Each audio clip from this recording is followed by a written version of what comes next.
Digital footprint and reputation. So first, what is digital footprint? Digital footprint is the information we leave behind as we use the internet. Hence the name digital footprint. It is as if we're leaving a footprint on the websites we visit. So whether it be through social media comments or sent emails, we are leaving our digital footprint. Because of this, we need to be careful for what information we put online because it is permanent, what we put out there, and it can be seen or tracked by other people. So how are we able to manage our digital footprint?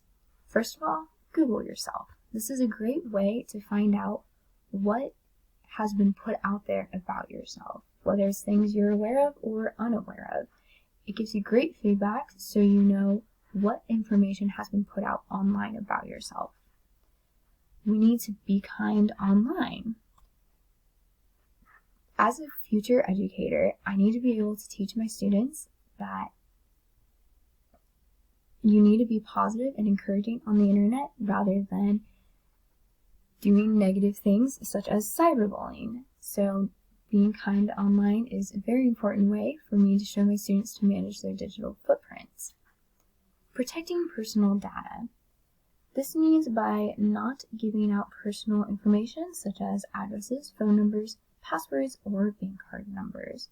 And if there's a website that is asking for your full name, maybe consider on putting a nickname instead. And finally, be careful as to what you post. A lot of things that you post are out there for anyone to see and it can be permanent. Therefore, you don't want to be posting a bunch of inappropriate things.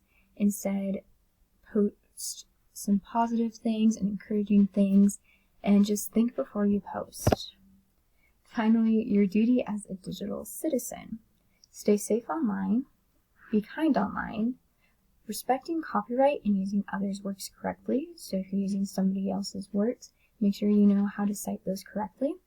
Protect your private information online and balance the time that you are using online.